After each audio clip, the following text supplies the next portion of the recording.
Dr. Howard Nicholas explains why the Western world does everything in its power to ensure Sub-Saharan Africa forever stays poor. Sub-Saharan Africa has been fundamental to the global prosperity of the advanced countries. And Africa had a role to play. It has a role as a raw material producer. We will not allow Sub-Saharan Africa to escape that. Okay, we do everything to keep Sub-Saharan Africa where it is, also impoverished. It's absolutely vital for the prosperity of everyone else. So let's get clear about that.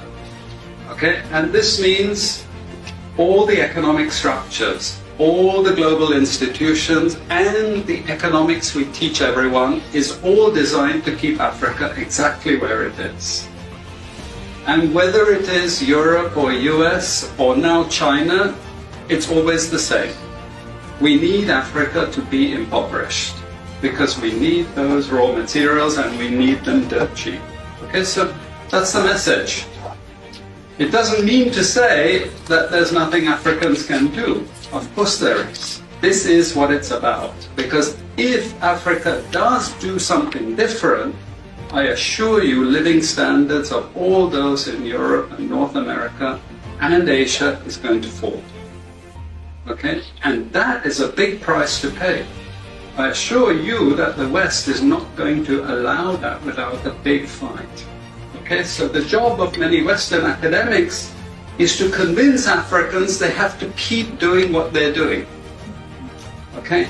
And to show them it's your fault that you're poor. It's not our fault. It's your fault that you're poor. You know? So this is what we do in academic institutions. We know the basic forces that have caused this underdevelopment. We know it's colonization. We cannot afford to allow Africa to industrialize and start producing manufactures. Okay, so we will do everything to stop that. And I'm going to show you how we actually block that. We had East Asian rapid industrialization processes. So in the earlier period, we had Japan and Korea and Taiwan. Okay, rapid growth, sucking in raw materials from Africa, driving up the prices. And after those countries finished industrialization, then Sub-Saharan African growth rate again fell. Sub-Saharan Africa is condemned to this role, just the supplier of raw materials, not a manufacturer. The currencies are collapsing of these countries, and many of them are Sub-Saharan African countries. After colonization ended, we needed new structures to keep these countries where they were. Okay? And the first of those is aid. Okay? We give them aid.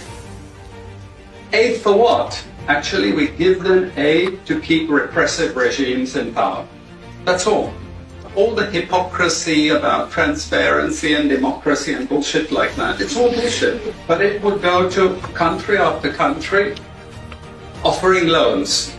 And if the president did not accept the loan, they were killed. It's just economics. It's economic warfare.